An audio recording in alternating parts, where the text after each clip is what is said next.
Okay, so we are now up to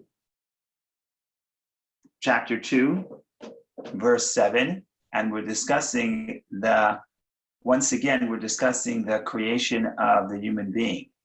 The reason why it's repeated is because the story as it was told in Genesis chapter 1 is just in general terms.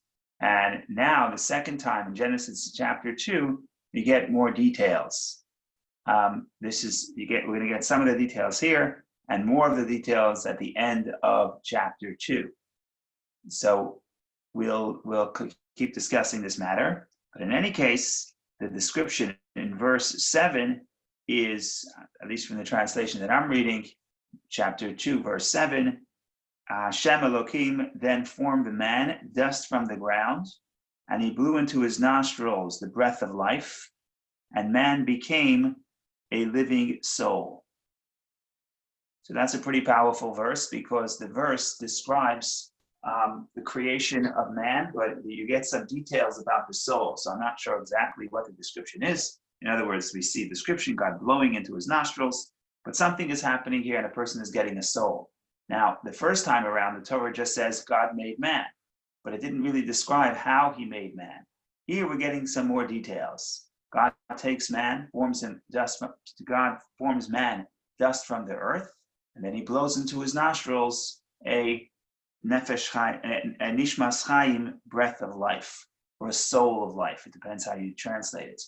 And then the verse almost like repeats, and man became a living soul. So there's something is taking place here. The question is, now we have to unpack this and figure out what the verse is saying. So the first thing we want to talk about is that the description of the creation of man from the creation of the animals differs in at least two important ways. One way, the first thing we'll discuss is that, at least if you follow the literal story, when it comes to the animals, the animal with its soul were created together. You don't have a different description for the body of the animal and the soul of the animal. For example, I'm looking at the beginning of day six of creation, which is Genesis chapter 1, verse 24. Elohim said, "Let the earth bring forth living creatures." Totsei haaretz nefesh chaya. Let the earth bring forth living creatures. By the way, that term, I don't know if living creatures is the perfect translation. Literally, it could be, let the earth give out nefesh, a soul that's alive. Nefesh chaya. Nefesh, a soul that's chaya, that's alive. But in any case, that description is the same description that appears in Genesis chapter 2, verse 7, about the man. Let man become a living soul, or a soul of life. So it's interesting that the same term for soul is used both in regarding the creation of the animal as well as regarding the creation of the human being. So in that sense, there's a similarity.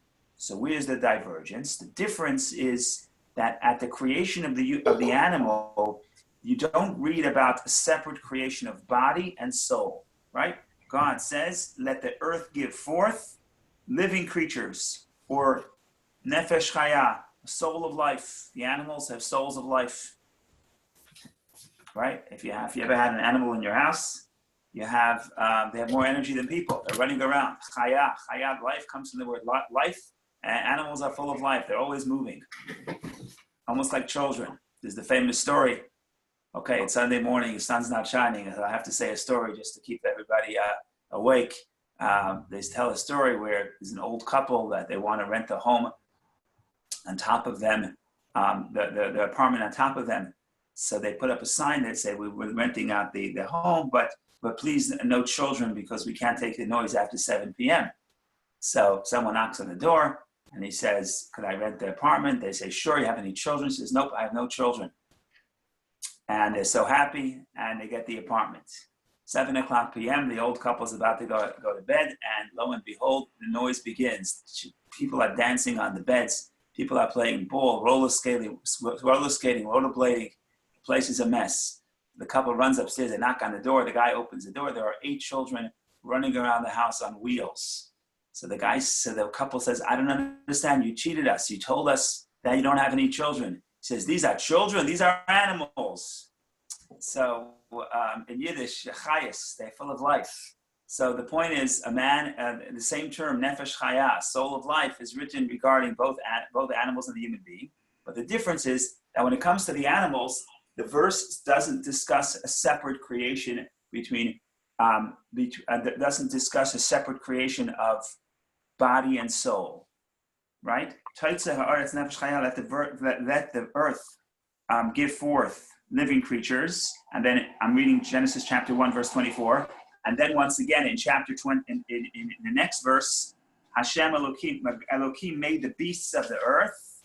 That's it, beasts of the earth. There's no distinction. It's not like he created the body and then gave a soul, right? That you only read about the human being. The human being says God forms the man dust from the earth. So that at some point there is only a body, dust from the earth, that's dead, and then God blows into its nostrils a living soul. So that's the first difference that is clear within the verses. The question is what that represents. Rabbi, so go ahead. Good question. With the concept of reincarnation, can a Jewish soul come back as an animal? The reincarnation is, like I said, reincarnation is a Kabbalistic doctrine where it can mean different things. There can mean different things.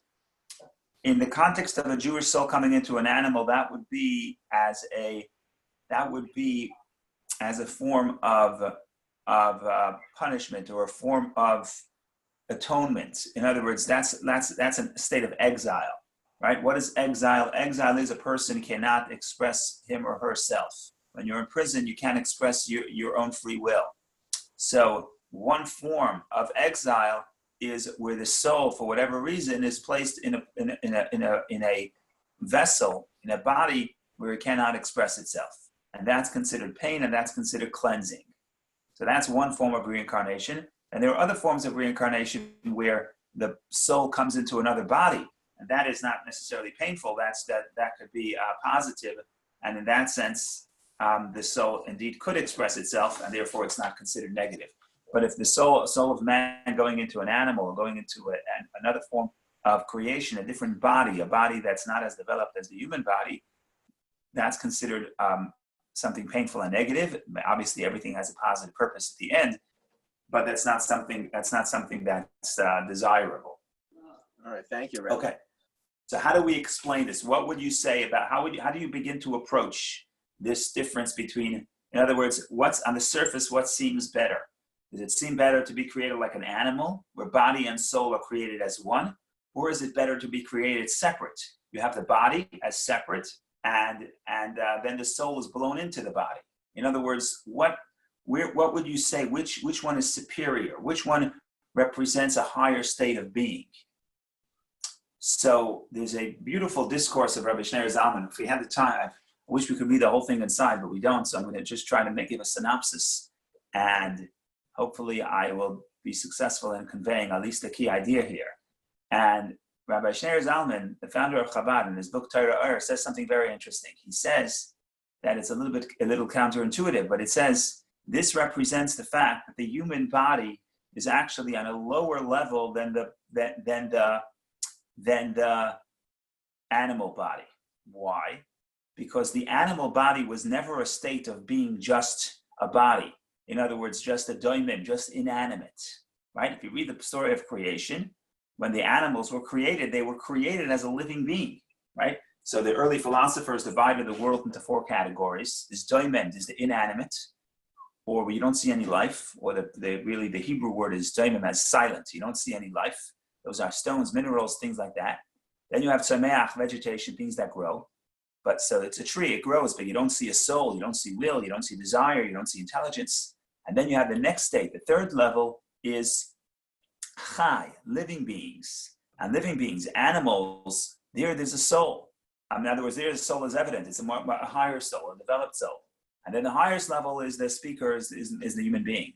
But the animal body began at stage 3. It began as a chai. It began as a living being. There was never a time, at least according to the story, where you have the body of the animal without the soul of the animal, the body of the donkey without the donkey, the body of the elephant without the elephant. You don't have that description. So in other words, the animal enters the game, enters the race on level 3 as a chai, as a living being. Whereas the human body begins its journey, begins its story as a doimen, as a earth, as inanimate, as something that has no life. And only later does it get life. So what does Rabbi Shneur Zalman say? That tells you that the human body, in fact, in a sense, the human body is actually on a lower level. Its origin is it's a lower level than the body of the animal. Now, what do we do with this, right? What do we do with this bit of information? So there's at least 2 points that Rabbi Shneur Zalman does with this, derives from this information. Number one, the fact that you have the human being. Let's start with the animal. The animal could be created together, its body and its soul, because its body and its soul are not that far apart. Of course, one is physical and one is spiritual. But in the hierarchy of spirituality, the animal soul is not that lofty soul. It's not like a soul of a human being. And therefore, because the soul of the animal is lower, therefore it naturally could connect to the animal. It could naturally connect to the body of the animal. And therefore they could be created together. The fact that they're created together in harmony represents the fact that there's not necessarily this big, that the body and the soul are not polar opposites, right? Because they could naturally be created together. So why are they not polar opposites? Because the animal, the soul of the animal, the body of the animal is a higher level than the body of the human being. And the soul of the animal is lower than the soul of the human being. In other words, the body and the soul of the animal are pretty close to each other, pretty close together, and therefore they can live together, therefore they can be created together. With the human being is something interesting. Human being, they're not created together, which represents that they can stick together. Why? Because the soul is much more lofty than the body.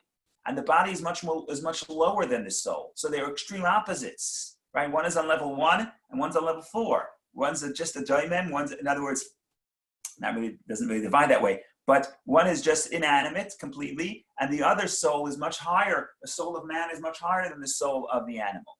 So the fact that they're distant the fact that they're so distant, the body of the soul of the human being, that does not allow for them to be created together naturally, and you need a special effort from Hashem to connect the two.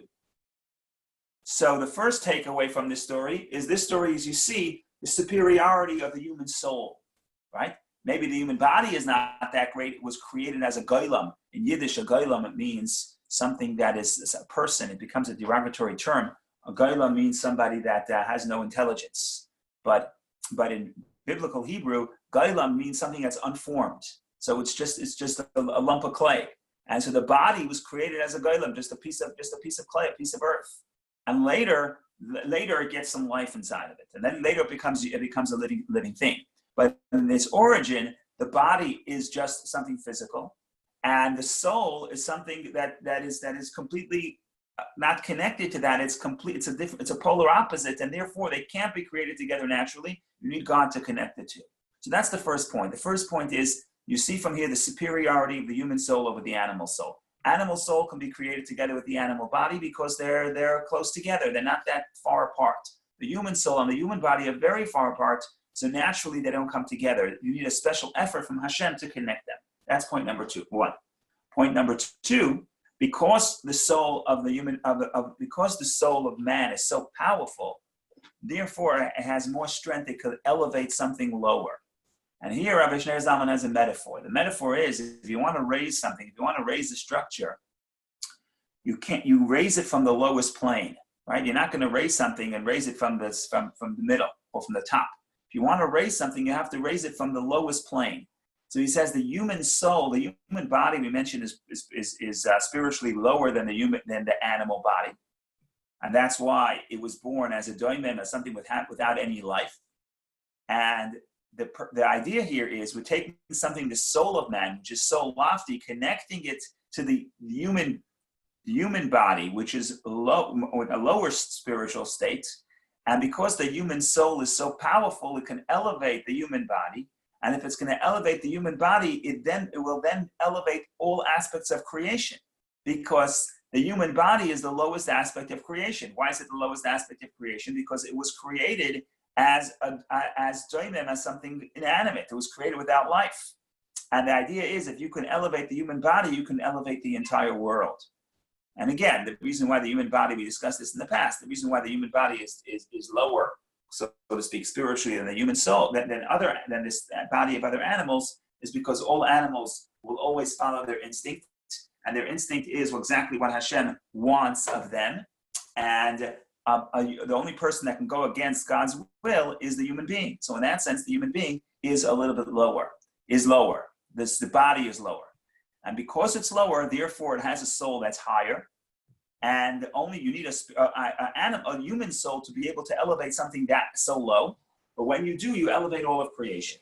So that's the first point. I hope it wasn't a little too confusing, but this idea that the fact that the animal was created, its body and soul are created together, that represents that the tension between the animal and its soul is not that great, right? What does the animal soul want?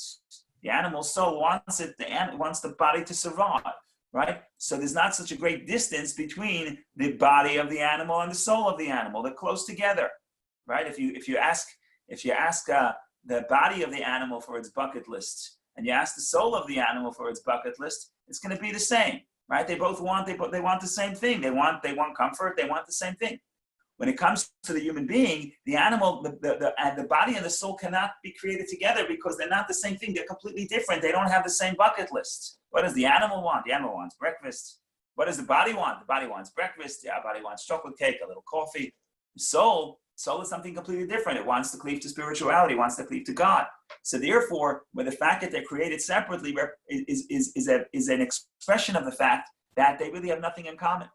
And the soul is so much loftier than the body, and that's point one. And point two, because it's so much loftier than the body, therefore it could elevate something as low as the human body. And eventually they fuse, they become one, and the soul elevates the body. But the point is this marriage between body and soul is not natural. By the animal, it's natural. For the human, it's not natural. Why is it not natural? Because the body and the soul of the human being are two different extremes. As opposed to the body and soul of the animals, they get along very well. Your animal is very good. That's why pets don't need therapists. Because what's the therapist? The therapist is your body and your soul can't get along. So you need therapy. The animal doesn't need therapy. Why? Because its body and its soul are very much in sync. They will both want the same thing. If your body and soul want the same thing, you don't need any therapy. So that's the idea of this description. All this is embedded in the idea, the description of the human being. The body was created, and only then does God blow life into its nostrils as the soul superimposed into the body, as opposed to the story of creation of the animals. Everything seems much more natural and much more united, because the body and the soul appear together as one entity. So that's one point. Then there's another point. Go ahead. I'm sorry. Rabbi, I had a question. From the point of view of perpetual creation, how different it is, the initial blowing from Hashem's nostrils, the soul of life, how different it is from the birth of the human being? It's the same, because even though right now you would say you don't see the body without the soul, because in the womb, actually, the truth of the matter is that the Gemara says that the soul enters the human life. The soul enters the body at birth. So even now, perhaps I'm thinking out loud. Even now, you have a state where the fetus is just a body and there's no soul. At least it's not connected. The Talmud says the fetus soul sort of hovers above the fetus. So in some sense, everybody starts out as just a fetus, and then the soul is enclosed. And then the soul unites within the fetus. But putting that aside, this is true. Let's say even if it's literally not true about people today, but this Torah the message is still relevant. your body and your soul are not naturally connected. The animal, the body, and the soul are naturally connected, and therefore the earth and therefore they come into being together. But with the human soul, the human soul is another story. The human soul and the human body, they are two opposites, and because they're opposites, they don't appear on the scene together. It takes a unique effort to connect the human body and the human soul. There's a blessing that we say in the morning. We actually say it when after the bathroom, after a person goes to the bathroom, and it's an old blessing. It goes back to Talmudic times, and we talk about how the when you thank God, talk about for the functioning body where all the organs fulfill their purpose, and if even one would fail, then we wouldn't be able to last. It's a very interesting blessing. The end of the blessing, and this goes back to the Talmud. God is the healer of every flesh, and He does wonders. It's wonders, amazing. The human body is a wondrous machine.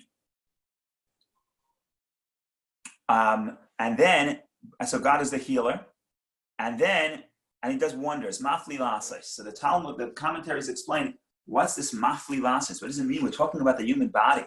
We're talking about how the human body is functioning in a proper way.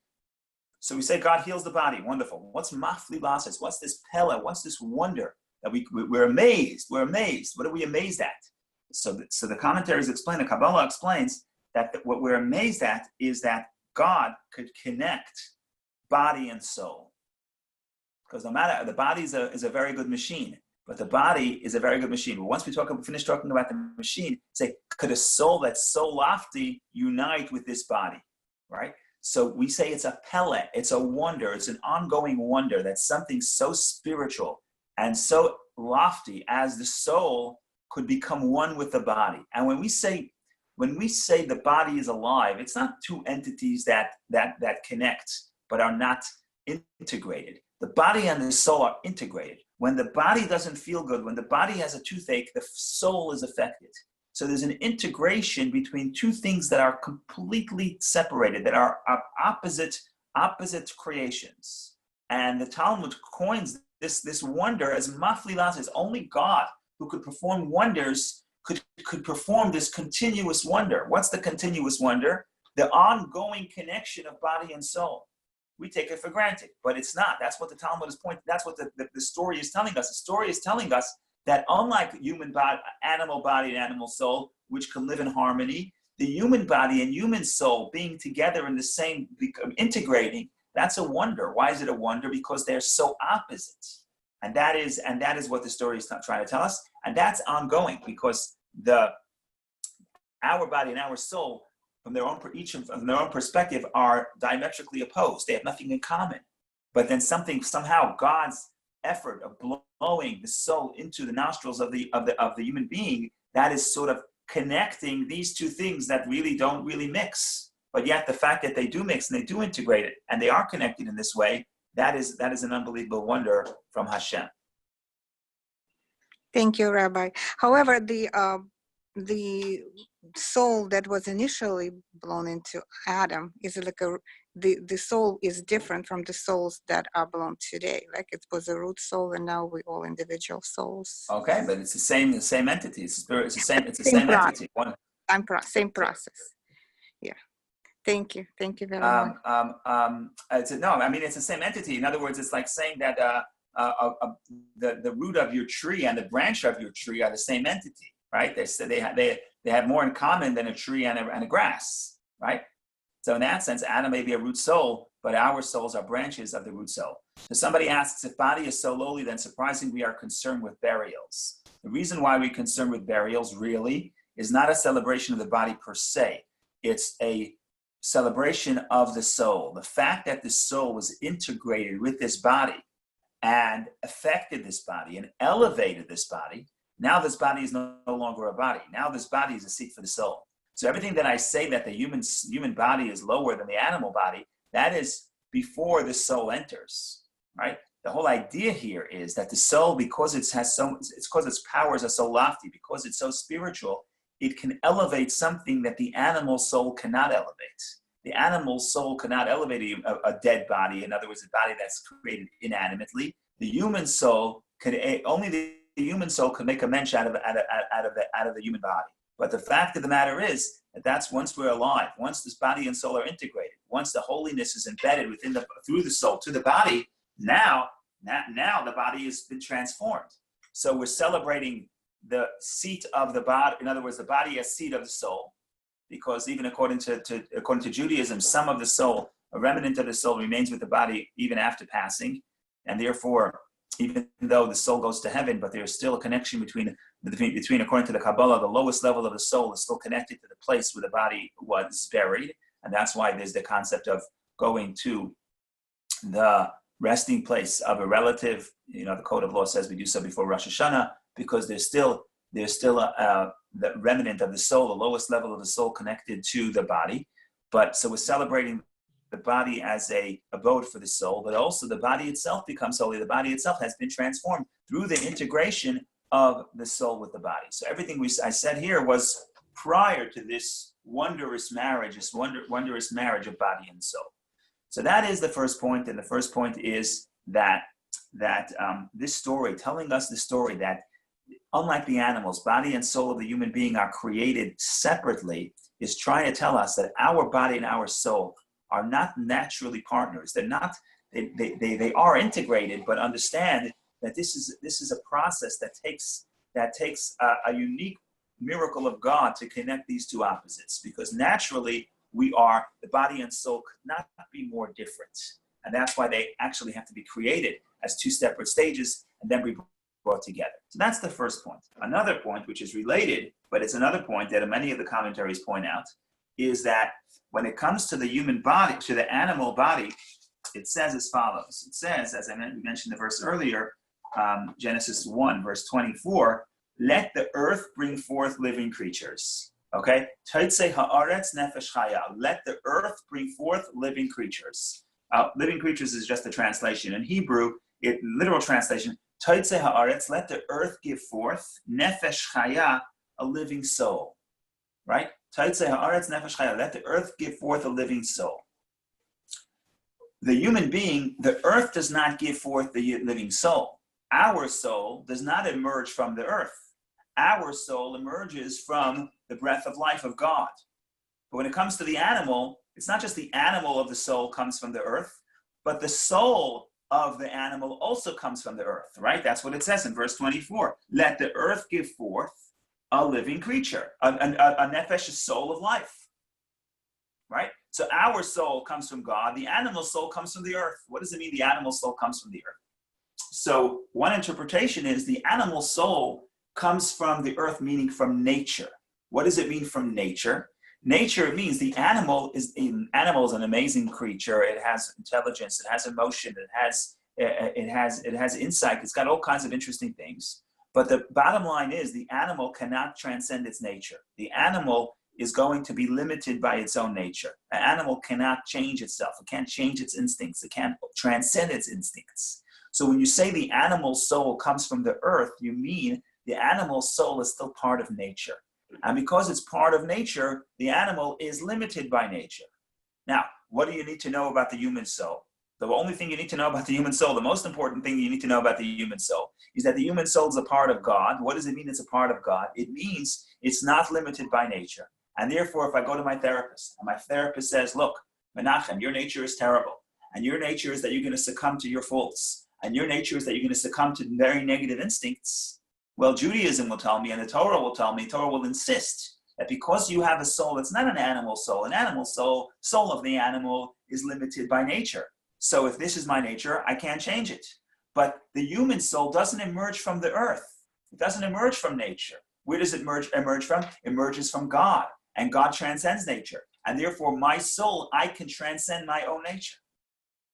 And again, this concept of the freedom of the human soul, because it comes from the God, who's the true free being, that's again alluded to by the choice of verses. When it comes to the animal, it says the earth gives forth a living creature. In other words, the earth gives forth nefesh chaya, living soul. The soul of the animal is attributed to the earth.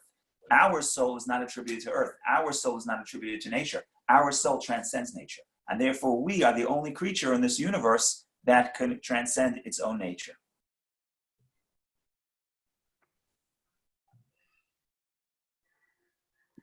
Rabbi, Yes. one question. So then this makes absolute sense, but how is this consistent with what we've said, where when you don't see godliness in something, for example, in the human body on its own, that is really at a higher level than even something that you're seeing the spirituality clearly. So to be consistent with what we've said in the past, wouldn't we have to say that the body's even higher than the soul? Okay, you're giving me trouble this Sunday morning. I was planning on just having an easy sail, sitting here with a little coffee, a little stories, there's some drama here, creation of body, soul. Now you're putting up some serious philosophy. Okay, the truth of the matter is that according to the Kabbalah, the soul has a higher source than the body, and the physicality has a higher source than spirituality. And everything you said is true. So I don't want to confuse anybody. There's a difference between light and revelation, and then there's a difference between okay, so how do I put this? Okay, let's start from the beginning. Try to do this in under 120 seconds. So you have the essence of God. The essence of God is the essence of God. Then you have what the Kabbalah calls Or Ein Sof, the infinite light. What do you mean by infinite light?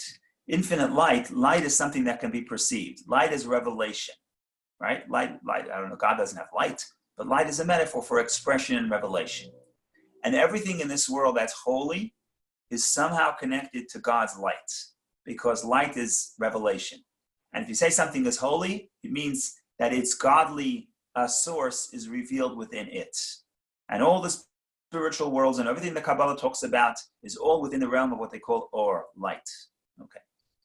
Then you have things where there's darkness, right? So you have darkness in the world. Darkness, we're going to define darkness as the light is not present. You don't see its spiritual source. So the best example for darkness is the physical world, right?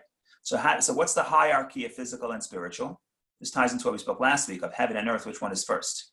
So the hierarchy the typical hierarchy is any light is higher than darkness, light precedes darkness, and light is a higher level.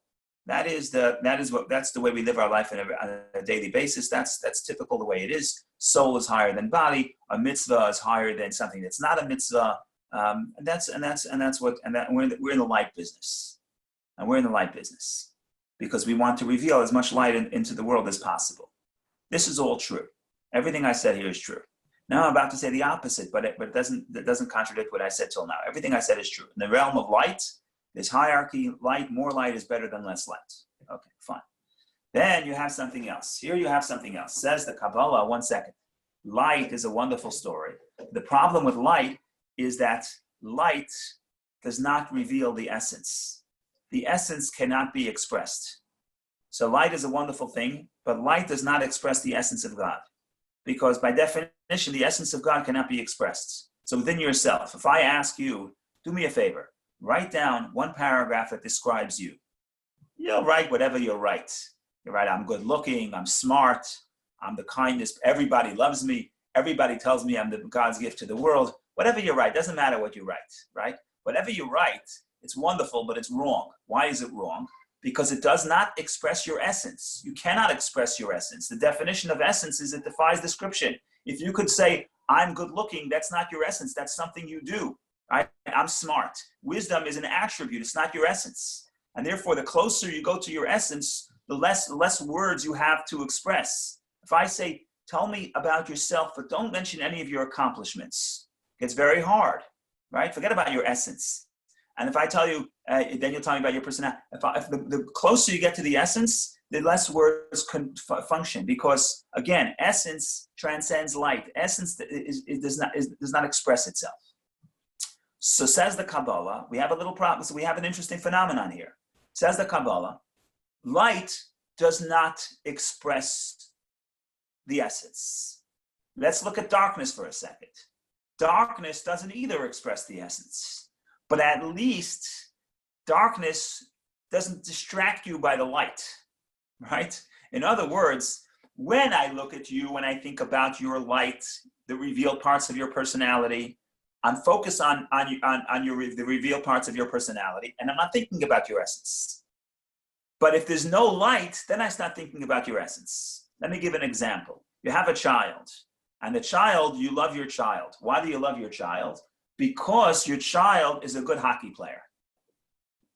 That's light, revelation. It's a value that you can understand. Well, if a hockey player, fill in the blank, a good salesperson, a good chef, whatever it may be. You like him for a reason. There's a reason why you like your child. Now, if you say, do you love your child? I say, yes. I say, what quality does your child have? Nothing. Never did anything good in their life. They can't play tennis and they can't cook, and there's nothing good. They can't achieve anything. Complete failure. Okay? There's no light. It's only darkness. All I have from this kid is tzaras, from morning to night. Okay? But what's interesting is that it's actually easier to connect to your unconditional love to the child who doesn't have any revealed qualities. Because if I love you because you're a hockey player, then the day the day you scored a point, I say, oh, then now I feel my love to you. To yesterday you didn't score, I didn't love you as much, right? So the more light there is, the more, ironically, the more light can obstruct the essence. The light, the reason why I love you, the reason I have to love you, takes away from the unconditional love which stems from the essence. So now, it's true I love both kids unconditionally, but the light distracts me from the unconditional perspective. If I have a kid that has no qualities whatsoever, so in some sense, it's actually easier to connect to the unconditional love. That's a metaphor. When you have something physical, it doesn't tell you anything about its spiritual source. So then I say, where can this come from? Where does this emerge from? If there's no light, it doesn't come from light. Where does it come from? Says the Kabbalah, to create something physical, only God's essence can create something physical. Something spiritual could come from God's light. Something physical can only come from God's essence, right? So the source of the physical is higher than the spiritual, because the spiritual comes from God's light. The physical comes from God's essence. Okay, now, does that mean that physical is higher than spiritual? No, because the physical is disconnected from its source. Its source is not felt within it. So it comes from a higher place within God, but that higher place within God is not revealed within it. And the light is where the holiness is revealed. So both statements could be true. The body could stand from a higher place within God, and yet the soul is higher. So what's the job of the soul? The job of the soul is to reveal to the body its true source. The job of the soul is to bring some light to the body. And if you bring the light to the body, then you realize that the source of the darkness is not darkness. The source of the darkness is the essence of God. So they're both true. In other words, they're both true. In some sense, the body is lower. Because it's lower, because it's dark, because it doesn't come from light, then you say, so what is its origin? Its origin. Its origin is the essence. Its origin is the essence. Does that mean it's connected to the essence? No. That's why the soul has to bring the light to the body. And ultimately, the purpose is that the soul reveals within the body its divine source. And the soul, and that's why it says the Kabbalah, when Mashiach comes, the soul will get life from the body. Why? Because the soul will get in touch. The body will feel that its source is within the essence of God. And the soul's avenue to the essence of God is through the body. I hope I'm making sense. This is a little lofty, a little abstract. Just to make it, spice it up a little bit, says the Kabbalah, the body is feminine and the body is feminine and the soul is masculine. Says the Kabbalah, today, a male is higher than the female in the sense, in other words, in the biological process, the man is the giver and the male is the giver and the female is the recipient. Right? I'm not talking about it. I'm just talking about in the procreation. Man is the giver and male is the giver and female is the recipient. Says the Kabbalah, when Mashiach comes, the woman will give to the man. Nekeva t'seviv gaver, the woman will give to the man. What does that mean? It means that while the body, the female, does not have any light, the female has the essence. And eventually, the female will have to give the male can only get in touch with the essence through the female. And that's why the feminist movement breaks out very soon before, just a few decades before Mashiach comes. This is what I'm not saying this, the Rebbe said this, because this is a preparation to Mashiach when the essence, the feminine essence becomes the giver and the male now becomes the recipient, because we're not talking about light, we're talking about essence. And with essence, the feminine is rooted higher than the masculine, and therefore the masculine has to receive from the feminine. So that's the times we're living in. We're living in interesting times. But again, so in that sense, it's true. The body is lower than the soul. The body is darkness. You don't see its spiritual source. But again, according to the Kabbalah, just because something seems darker in this world, that doesn't mean its source is not higher. And the soul's job is to give to the body and show to the body and teach the body about its spiritual source. And eventually, when it does, then the soul also derives benefit from the spiritual source of the body, which is the essence of God.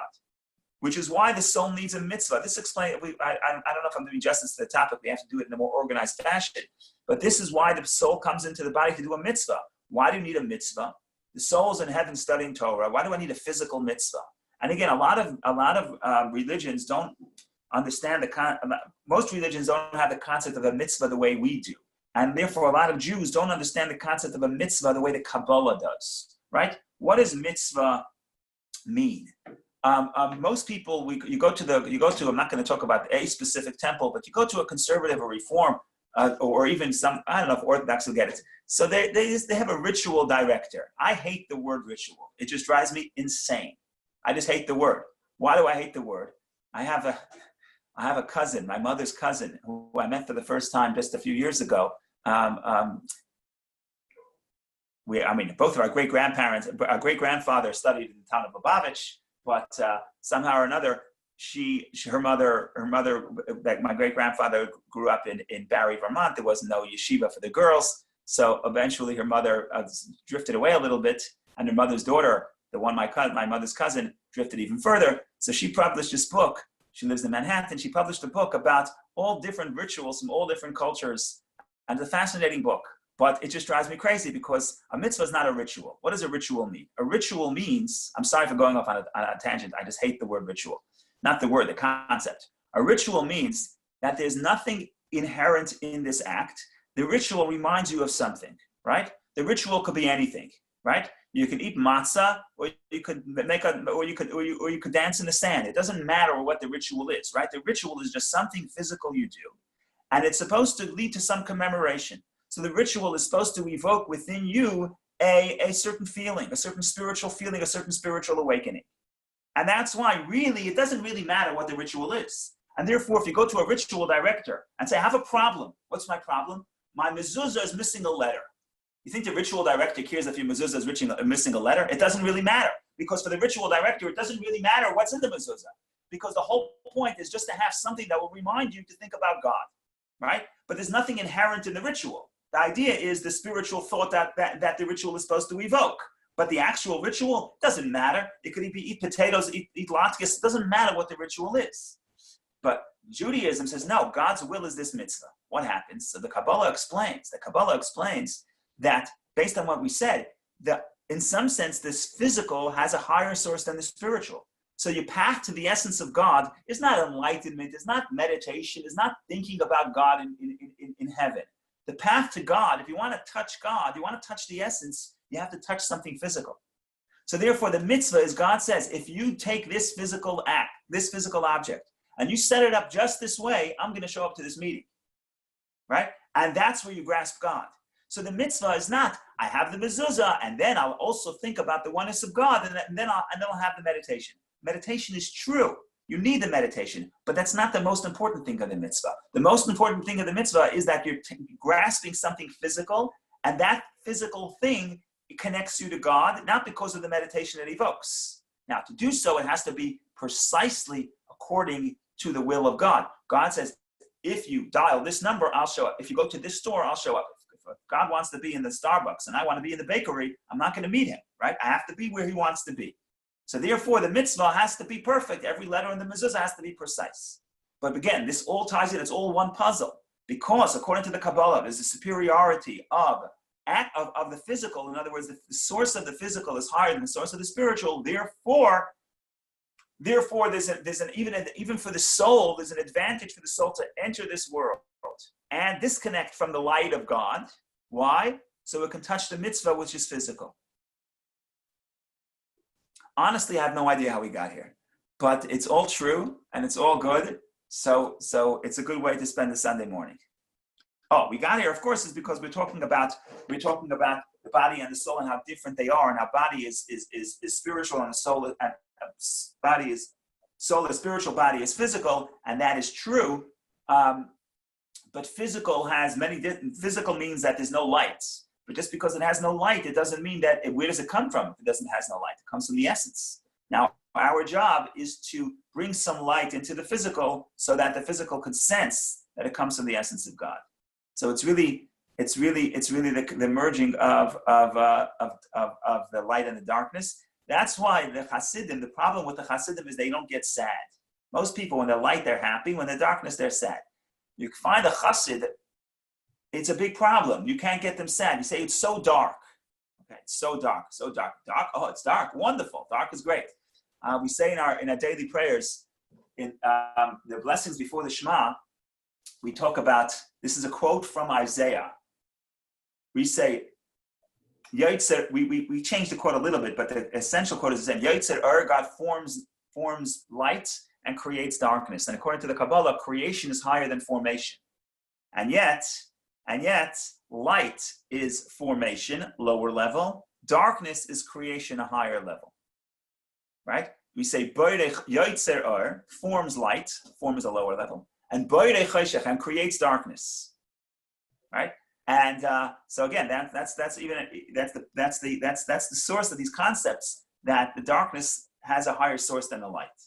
So and that's why we keep saying we're from the child's perspective, when the parent gives it candy, when the parent is showing love, is greater than when the child showing discipline. That's from the child's perspective, because discipline is darkness; it doesn't see the love. But the truth is, from the parent's perspective, really, you have to dig deeper within yourself to discipline, because you don't want to discipline. You'd rather give love. But if you have to give darkness, in other words, hold back the love, that's much harder. That's much harder, and it comes from a deeper place within yourself. Okay, that's for that. Somebody asked the question. Let's figure out. So what is the mind? The mind is a physical entity, but like I said before, the connection between body and soul is not like two separate things where a container. You have a dresser, and in the dresser I have a pair of pants. And the pair of pants is separate, and the dresser is separate, and you can always separate the two. With the human soul and body, the wonder is that they are integrated. The body is alive. They become one. And therefore, the mind, the physical mind, is the seat of the soul's capacity to think. But when the soul thinks, it actually affects the body, it actually affects the mind. And therefore, you can put a person in that, you could test the neurons in their mind, and you could see that when a person's thinking, it's actually affecting the physical body of the person. And love affects your heart rate, right? If I'm in awe, it affects my heart rate, it affects the physical pumping of the heart. Why is that? Because again, the body and the soul are not just two entities that work together, but they are actually integrated. And that's the great wonder here. And again, going back to full circle, the reason why the Torah describes this story as a story of human body and human soul being created separate is to tell you that this union is not natural, because they are so different. They have different desires, they have different aspirations. They don't see the world the same way. And a lot of our tension comes from this tension because we are really a hybrid of earth and soul.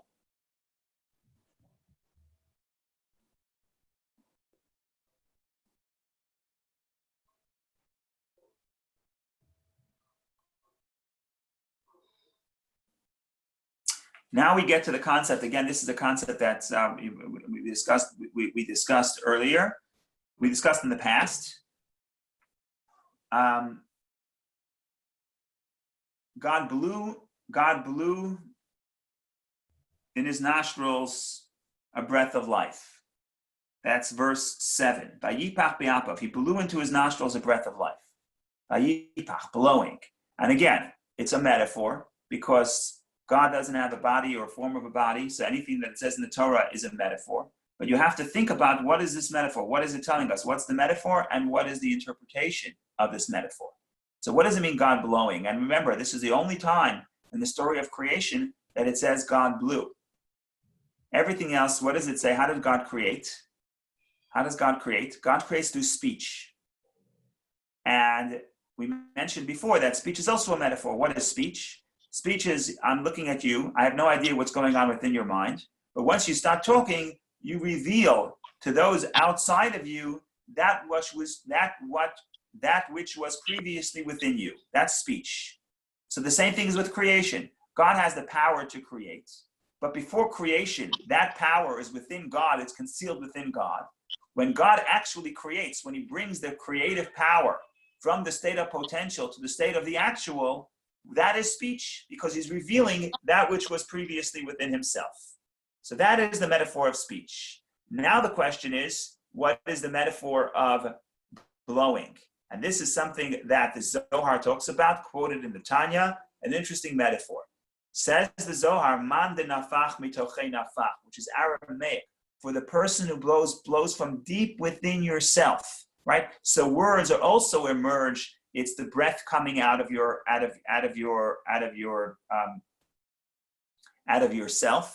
out of your lungs.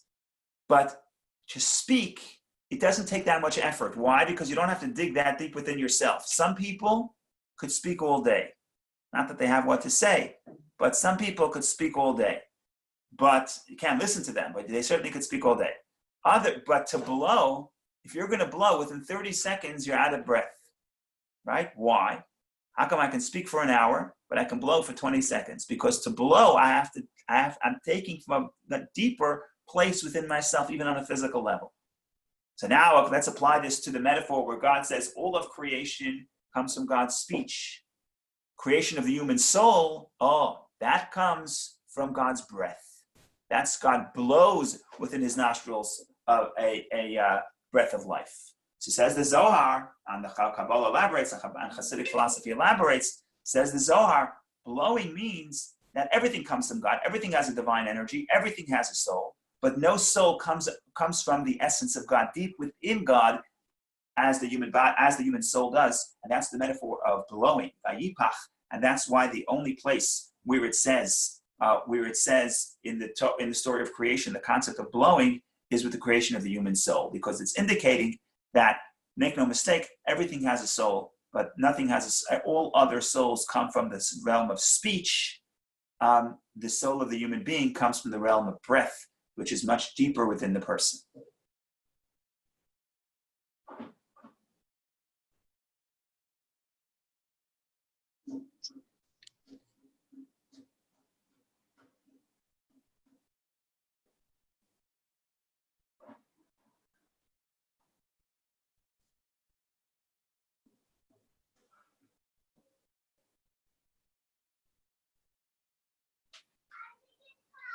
Okay, we have a few minutes left. I want to try to tackle here, still in verse 7. Unfortunately, we couldn't get past one verse today, but at least we'll try to at least cover the second half of the verse, so you shouldn't feel, someone's going to ask you, what did you study today? I said, did you study a verse today? No, I didn't do a full verse. I only did a half a verse. It's going to be a little disappointing to say that. So at least we'll try to focus also. No, I'm sorry. Yes, same verse. Yeah, same verse. I just want to mention before we even go there, this is something that Bob Sassoon mentioned last week, and I just want to mention it here because I may forget it. So Bob pointed out that verse 7, Hashem Elohim formed, Vayitzer. Now Vayitzer in the Hebrew is spelled Vav Yud Tzadik. This is the only place in the Torah, if I'm not mistaken, the only place in the Torah that Vayitzer has two Yuds. Vayitzer is spelled Vav Yud Yud. It's spelled with an extra Yud. Obviously, the person who wrote the Torah was tired and made a grammatical mistake. No, I'm kidding. Vayitzer, bad joke. Vayitzer is a double language, double formation.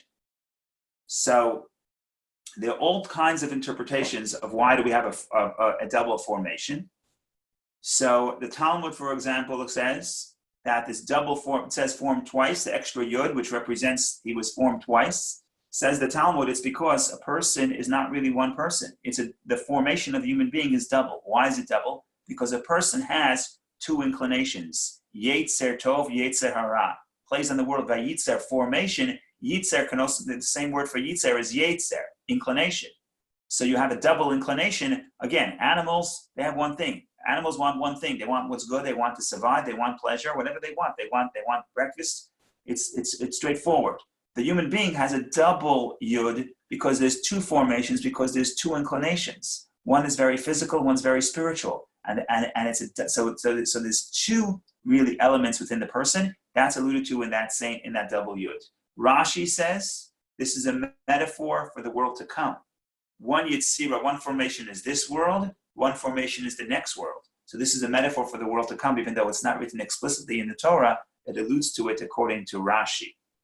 Then is the Hasidic interpretation. This is a beautiful Hasidic interpretation because Vayitzer means to form, but Vayitzer means there's another formation. So the idea is as follows: all creations have been formed once. When God formed them, that's the way they are. The human being is the only creation capable of transformation. Pun intended, transformation. You could form again, right? So the idea is, God forms me. That's Vayitzer, God forms me. But there's an extra yud because I could then form myself. It's up to me. I could decide how I'm going to be. I could decide that my formation today will be different than my formation yesterday. And that's the double formation, meaning it's ongoing. It's ongoing means I could continuously change the person who I am. I could continuously transform myself. And that's why we have a double yud. There's an extra formation because the formation is not a one-time thing within the human being. Okay. Now that we said that, now we have to figure out if we can do the next piece here, at least begin to talk about the next piece. So if you look at the end of verse 7, God blew into his nostrils the breath of life, and man became a living soul. So there's double expression here. There's nishmas chayim. Nishama, is a soul. By the way, the word nishama is related to the word nishima, breath. Right? So I say soul. What does soul mean in Hebrew? So there's different words for soul. In this verse itself, there's two words for soul. There's nishmas and there's nefesh. So there's neshama and nefesh. Nefesh is one meaning, neshama is another meaning. But neshama comes from the word neshima, breath. And according to what we said, that breath means it comes from a deeper place within God. And I would assume that the word neshama is deeper than the word nefesh, is a higher level than the word nefesh. And that's true according to the Kabbalah. Okay, so what does the verse say? God blew into his nostrils nishmas chayim, a soul of life. Okay. Then it says, and man became a nefesh chaya, a living soul. But it's repeated, right? We just said Hashem blew into him nishmas chayim, a soul of life, and man became a living soul.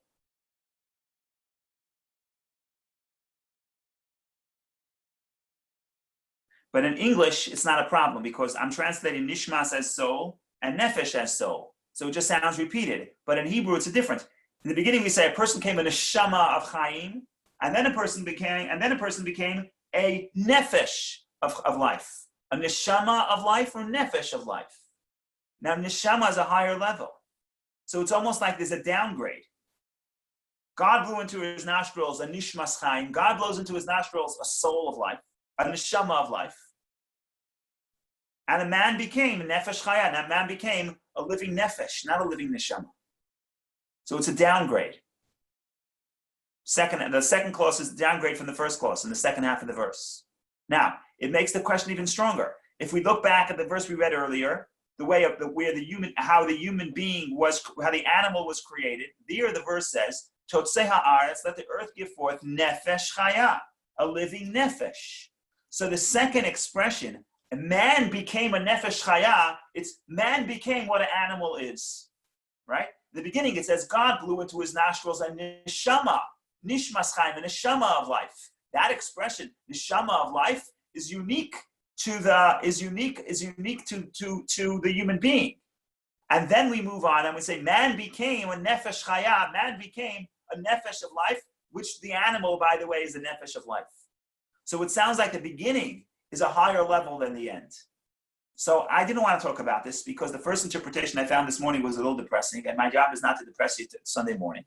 But then I found the Kli Yakar who says the same thing, but it's not really depressing, it's really inspiring. So therefore I say, you know what? I'll say the depressing thing, and then I'll tell you the uplifting thing, and then at least it will go up. We'll end on a nice note. So the first thing I read is Sir Hamar. He's a Kabbalist, and he says as follows: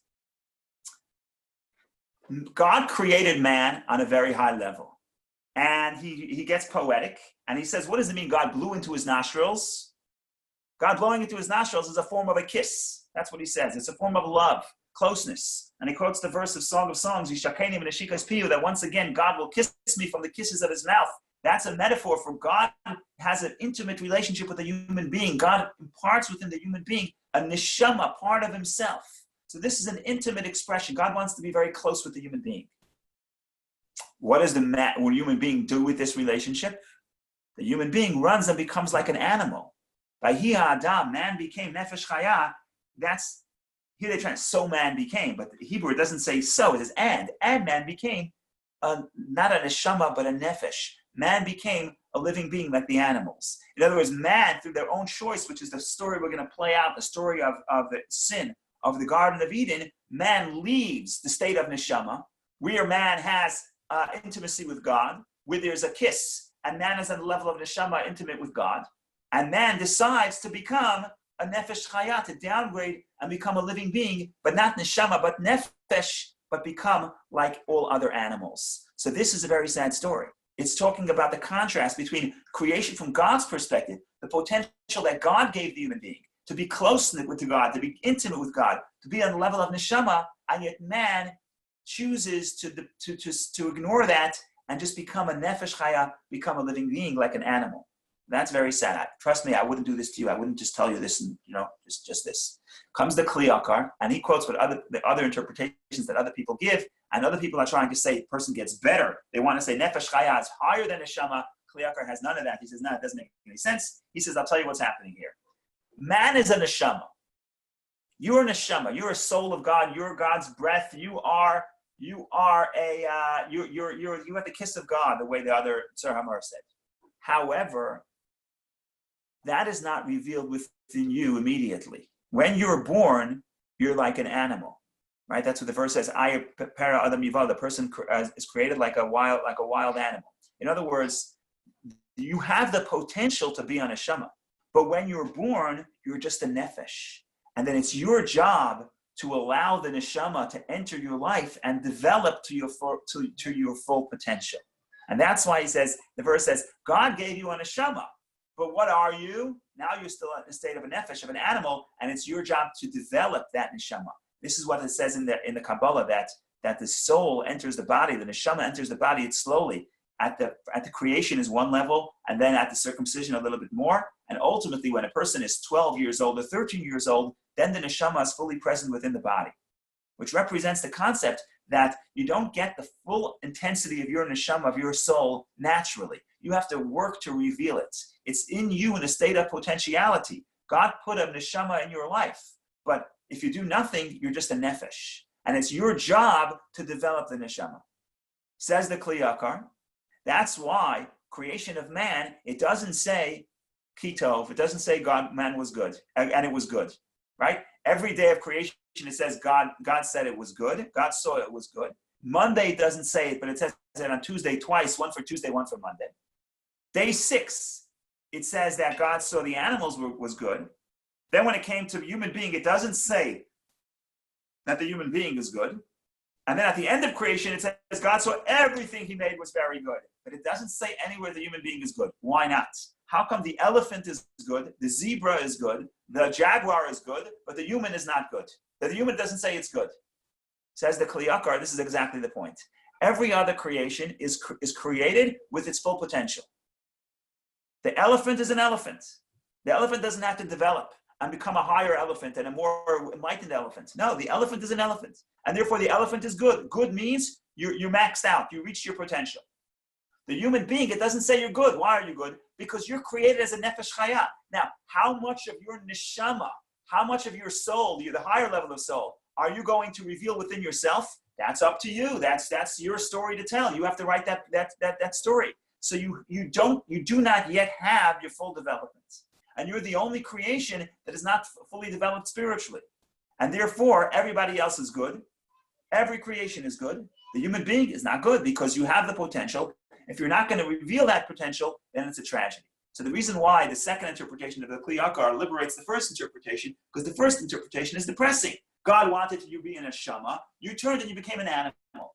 That's too depressing. Second interpretation says, no, God gave you the potential to reveal your neshama. Naturally, you're just a nefesh chaya. You're a living nefesh. You're a living soul, but not the higher level of soul. You're a soul like any other animal is a soul. And now it's up to you. Now you know that you have a neshama within you. It's up to you to reveal that neshama through meditation, through refinement, through refining your character. And that's why we're the only people who have to, we're the only creations who have to refine our character. No other animal has to refine their character. Why? Because they are created as a nefesh, and they are a nefesh. We are created as a neshama, but we're a nefesh. We now have to elevate ourselves to become a neshama. So in that sense, and I tell you have a lot of potential. On one hand, it's depressing. On the one hand, it's a motivation. Right? When we were in yeshiva, they would say the worst compliment is when the teacher calls up your parent and says, "You're a child. Oh, they have a lot of potential." The reason why it's so bad is because it didn't accomplish anything. It just means you have potential. But in some sense, it's really empowering. It means the elephant doesn't have any potential. It doesn't have to work and go to therapy and meditate and learn and study and enlighten itself to rise to a higher spiritual level. It is good. However it was created, it is good. The human being is not good. The human being has to work. While the fact that God gave them a neshama, God blew into your nostrils a breath of life. But what are you naturally? Naturally, you're a nefesh chaya. You're a living nefesh. You're not a neshama. You have the neshama within you, but it's up to you to reveal it within yourself. So that's the story in short. I'm sorry for going over time. Have a wonderful day. We have to bring more of the neshama into our life. So that's our job for right now. Thank you for joining. Have a wonderful day. Hope to see you very soon in good health. Have a good week, Rabbi. Thank you. Take care. Thank you, Rabbi. Thank you, Rabbi. Thank you, Rabbi. Be well. The other nice thing, Rabbi, is this connects to the Vayitzar Hashem.